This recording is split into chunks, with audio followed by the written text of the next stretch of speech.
Now on BBC One in the South, a story of sporting dreams and a football coach who abused his position of power. Is there anything you'd like to say? Covered up and bottled up for decades. My biggest regret is not coming forward years ago. I know exactly why they never come forward before, because if no one listened. Sorry. Former footballers finally lift the lid on the beautiful game's ugly secret. Now, Southampton Football Club's former youth coach Bob Higgins has been revealed for what he really is, a manipulative sex abuser who preyed on boys for at least 2 decades. As an 11-year-old, I was mesmerised because we'd never seen coaching like it. He was basically God to all the players. He was Southampton Football Club to us at that age. So how did the saint, who turned out to be a sinner, get away with it for so long? At the club that we all loved and trusted, we trusted that we would be taken care of. The parents trusted every time we went to training that we would be looked after. Everything was just hushed up, and it almost feels like it's like almost covered up. Failures of the criminal justice system gave Higgins a licence. It gave him a free pass, in essence, to go on to other clubs. It gave him the confidence to continue to do it.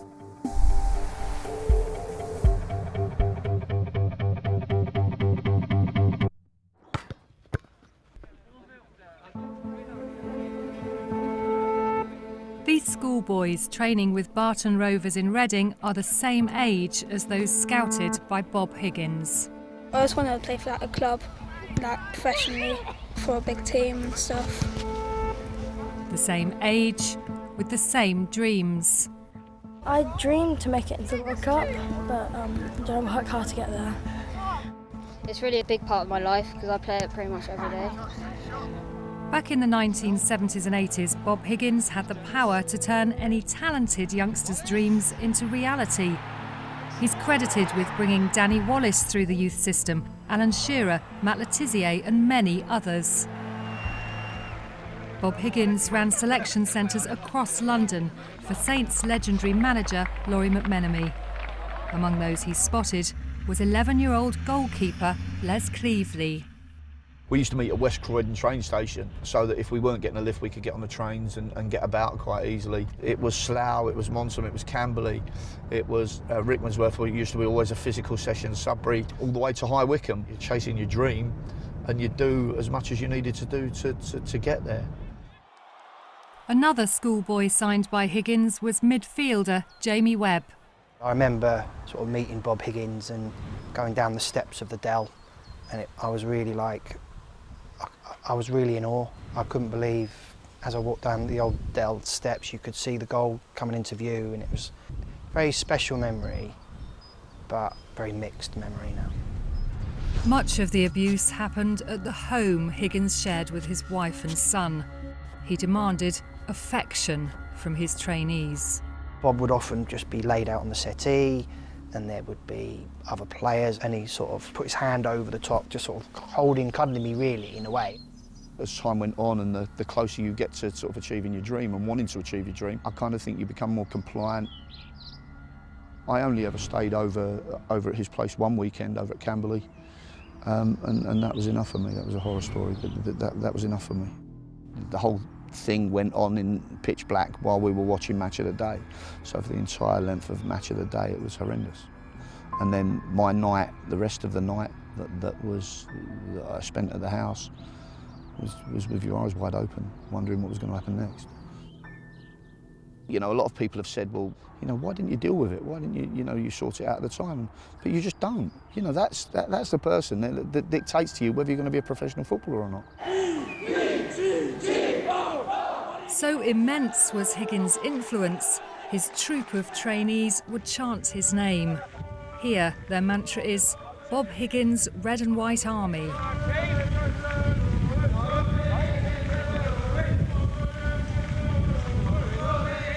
School holiday soccer camps and competitions abroad like the Gothia Cup here in Sweden were another opportunity for Higgins. The boys' devotion to him is almost cult-like. The second thing is, it was an indirect free kick. Abroad and at home, naked, soapy water massages were compulsory. So it was very soapy and hot water, and you'd just sort of be massaged all over, and you'd be asked to turn over. He would often be the main massager. I would often see Higgins naked in the dressing rooms after training sessions, and it's just, it should never have happened. Higgins used his power over the boys' contracts to keep them close. There were bizarre car journeys. He'd play them love songs on the way to and from training sessions. One player, who wanted to keep the anonymity he's entitled to, said it became dysfunctionally normal. There'd be a couple of players that would sit in the back, that would have their arms around him, and generally the player in the front would put his hand on Bob's left thigh as he was driving along. If a player was laying on his lap, he'd be touching them indecently, or he'd want the players to touch him. We were sort of teammates but in competition, and we were all vying for that affection in a way. The chat and the banter would be more like, Bob, Bob loves you, and you're one of Bob's favourites and stuff like that, and it's almost like that was what you wanted to hear. Hanson trying to ease him away. 1984 saw Southampton fans enjoying one of their team's most successful seasons ever. Wallace, I say! What a magnificent goal! Semi-finalists in the FA Cup and second in the league.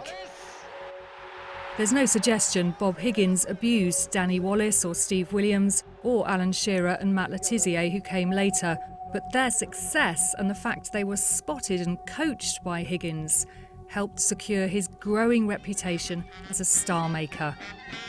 At the front of this parade is Bob Higgins. It's 1986 now, and a mini Youth World Cup he helped create, the Sotonia Cup, has become a huge annual event. We have a comprehensive programme that takes place. We coach him in the mornings, we have the cup competition in the afternoon. Knowing what we know now, these pictures are chilling. That's the banner of Crew Alexandra coming through. With them, the prolific and predatory paedophile Barry Burnell, the first coach to be convicted after allegations of sex abuse in football surfaced in 2016.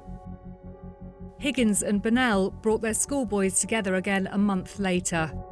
Burnell driving his lads all the way from a training camp in Wales to Southampton to play Higgins' team. By now, Bob Higgins was not only working directly for Southampton Football Club at the Dell, but also using its facilities to run his own private soccer school. The skills that they're actually working on in the gym gives them a ball, gives them the facility to practice with, and then hopefully, as I said, they will develop into better players. The important thing in football, well, it's developing players and getting them into the first team, and we were very successful at doing that at the time. As Southampton's youth team manager, Dave Merrington took over Higgins' schoolboys when they turned 16 and became apprentices. You've worked so hard to get where you are now, you've won the league, this one's the icing on the cake. It's also a match that will get you nearer the first team. Higgins' abuse had gone unchallenged for well over a decade, but then Dave Merrington overheard some worrying banter while driving his team back from a match. I realised that they were actually talking about Bob. One of the boys shouted out, "Did he get his hand down your pants?" And then another one shouted out, "Go on, tell us what happened when you went round his house." So when I got back to the football club, and the last one I dropped off, I just said, look, they seem to be directing their fun at you. And is there anything in what they were saying about you? And he got very emotional. And I said to him, look, it's okay. Son, you go home and I understand. We'll talk about it tomorrow. And I left it at that. When I went in the next morning, I was troubled, I was disturbed with what had gone off. And we have a team meeting every morning. Chris Nicholl, Dennis Rowe, the staff. And I raised it. I said, look, I'm very concerned. What was the reaction of everybody in the room? Shocked. Dave Merrington says manager Chris Nicholl went straight to the board of directors, then asked Dave to confront Higgins with what he'd heard. He came back to me and said, I've spoken to the board, they're going to deal with it, but we're going to have a word with Bob Higgins. So I arranged a meeting with Bob. I said, you get too close to the players. They were making sexual comments about you, which I'm not happy about at all. And he jumped up, got extremely annoyed, and he said, I'll sue anybody. And he stormed out, and that was the last I saw of him. Within a week, he'd resigned.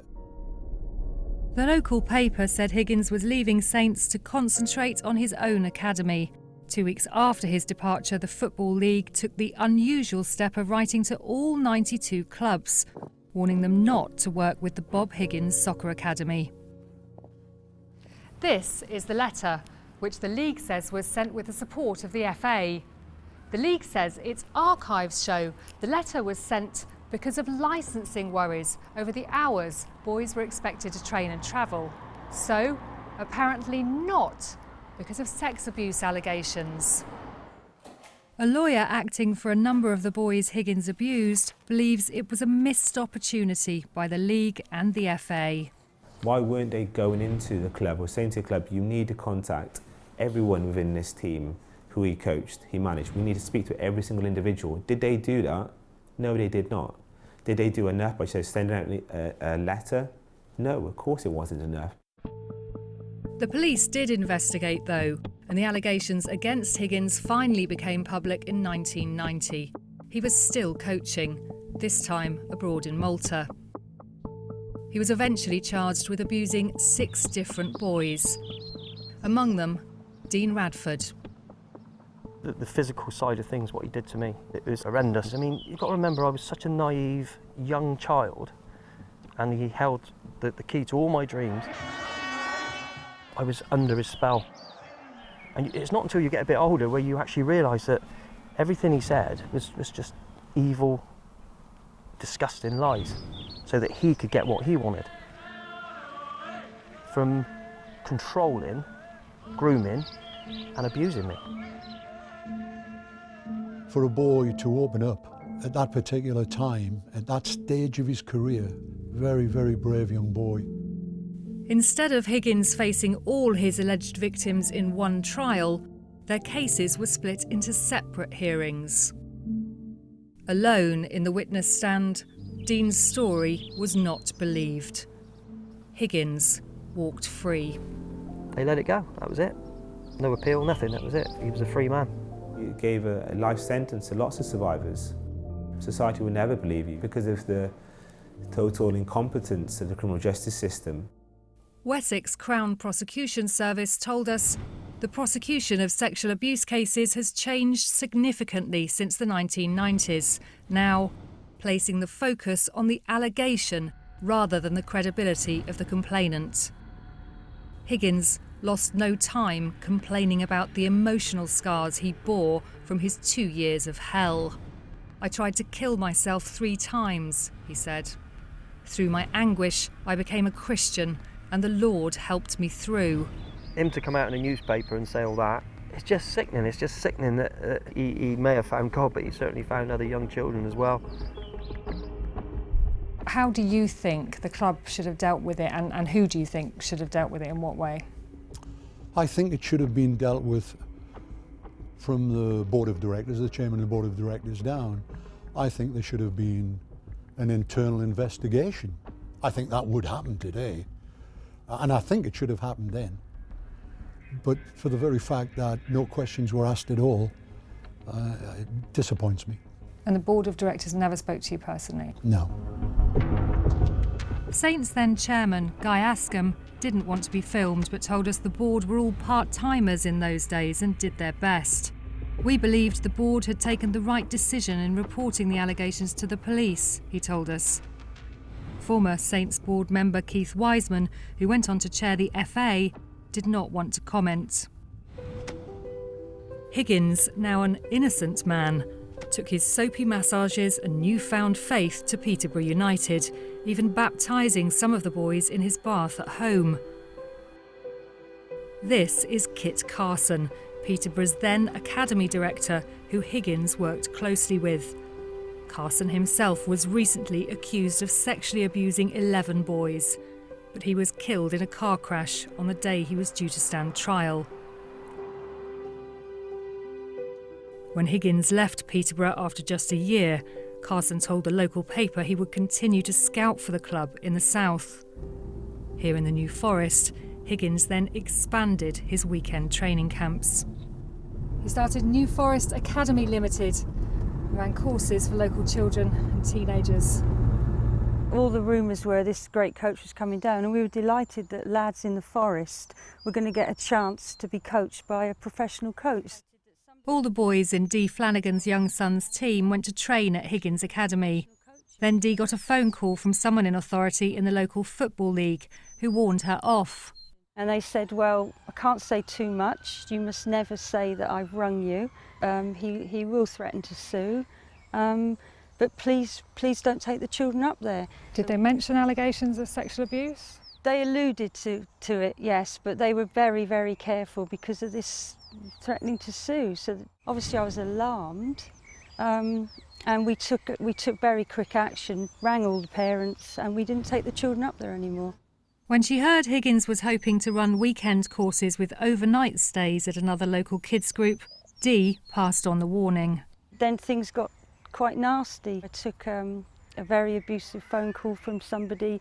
She was ringing on behalf of Bob Higgins. She went on the attack and basically said that people have got it in for him, it's all lies, it's all a pack of lies, and will you stop saying these lies, otherwise he will sue.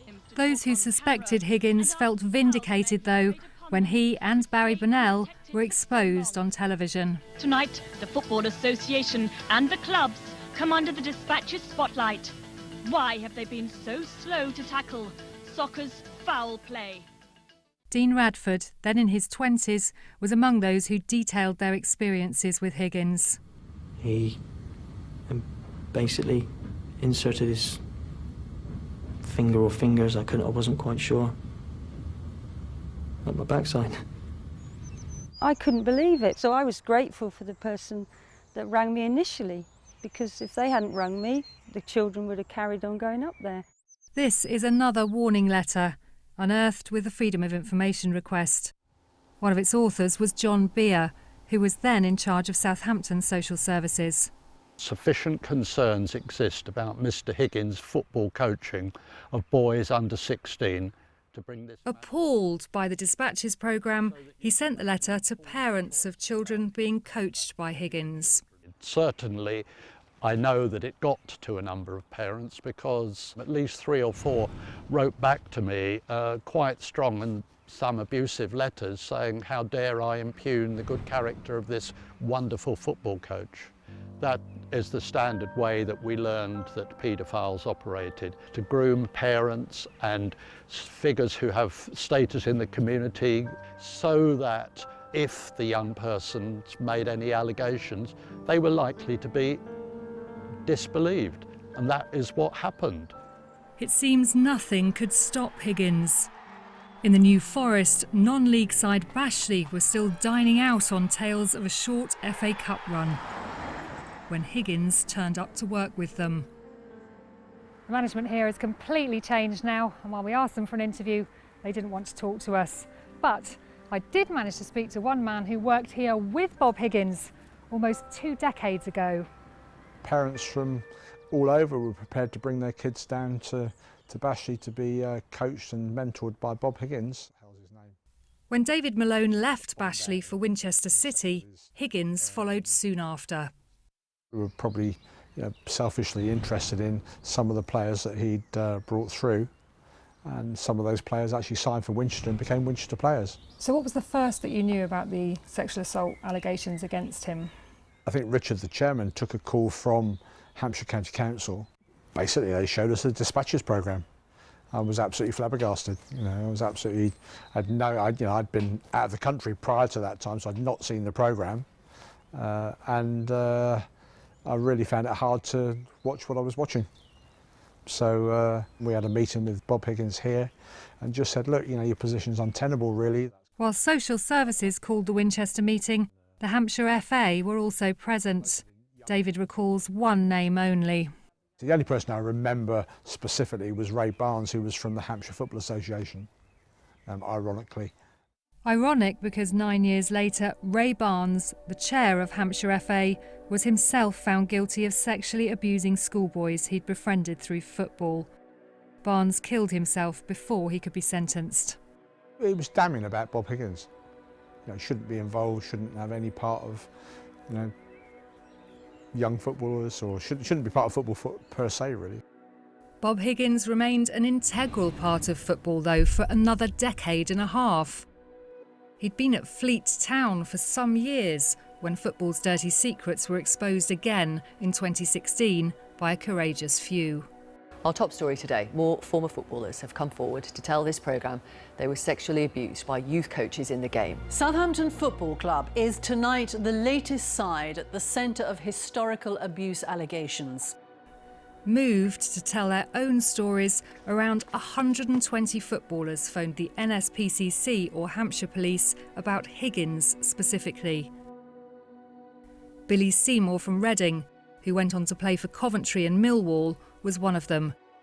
He believed the abuse Higgins subjected him to drove him into a life of chaos, fuelled by drink and drugs. Been to prison 3 times for my anger issues, not helped obviously by my drink and drug abuse. It's not just the physical stuff, it's the mental stuff, that the psychological problems I've had, and I've put my family through as well. It's just been horrific, really. Were the boys in your eyes competing against each other? During the latest police investigation, Higgins was questioned for 15 hours. Soapy water massages. He didn't say a word. Not even no comment.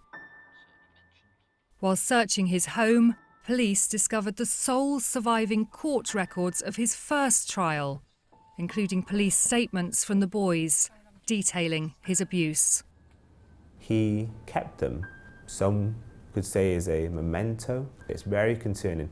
It's very intrusive as well, actually, for people who've made those allegations, who weren't even informed he had obtained a copy of it and had also retained a copy of it for over 2 decades. It's extremely odd behaviour.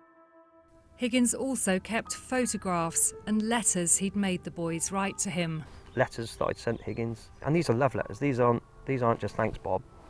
These are telling him how great he is and fantastic he is, and how I wish I was more like him, and he kept them. I've seen what the police have produced, and it's just quite shocking, really, that I was in that psyche with him, really. It makes me so angry. I only read them recently for the first time. It actually physically made me sick. Bob would put you under a lot of pressure to write those letters. He'd basically show you letters of famous players. And you wanted to be that player, and I wanted my career. And whatever it took, I'd do that. If the goalkeeper was writing him letters, or the centre half, and I would be out of favour if I wasn't doing it. And he just played us all off on one another. It was massive control, massive. The failure to convict Higgins in 1991 means Dean and the other 5 boys he was accused of abusing will now never get justice. The double jeopardy laws means Higgins cannot be tried for the same offence twice. I would love him to be accountable for what he did to me, but I just hope that now people, they do believe me and they don't doubt. If this double jeopardy wasn't law, I'd like him to sit behind them bars and know that he's in there partly because of me. Because he's always going to think that he got away with it with me.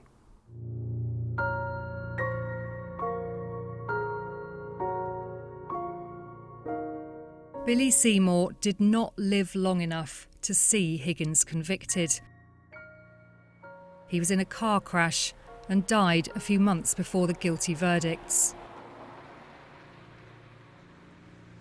Just devastating, really, what's happened.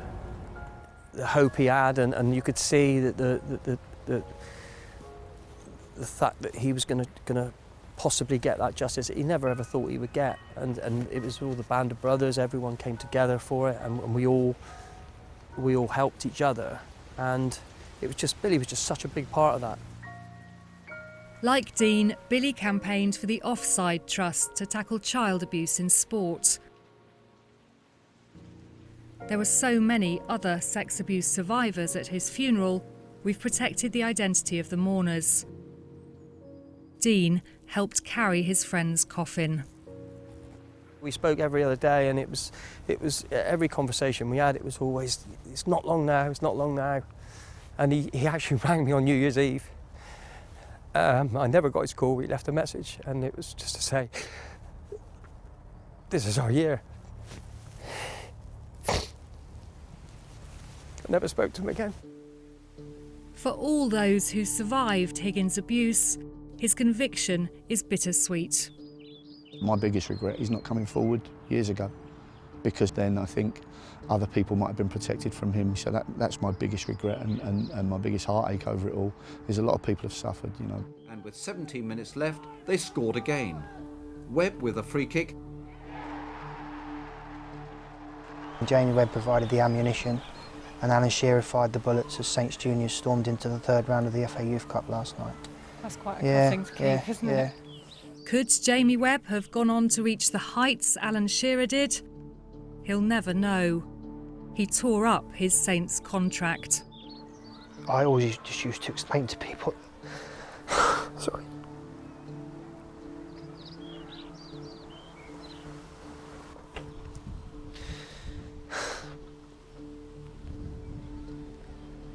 I just used to say to people I wasn't mentally focused. And I'll never know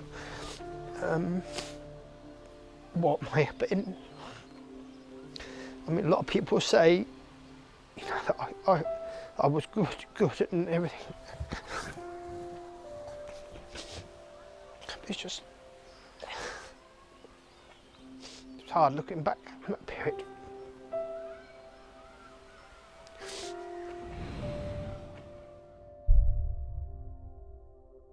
We've not had any feedback from the football club at all.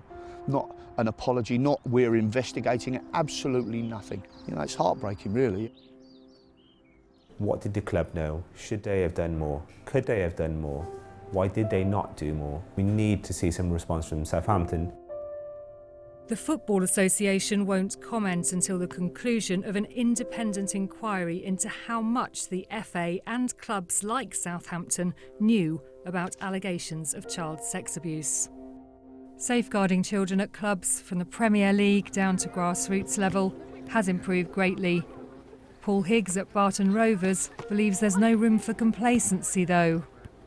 I think the FA have brought in a lot of measures. Children are safer now. We can't all relax, and I think it's down to not just volunteers but parents and everybody involved to be vigilant. Many of the players who faced Higgins in court now have children of their own.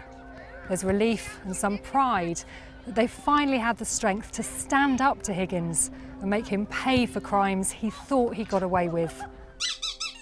I do feel more at peace with myself, but I know I've still got a fair way to go.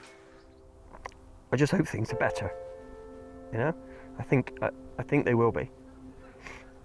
And I think with the support of all the rest of the lads that have been through it, I think we can all help each other out. So that's what I hope for anyway.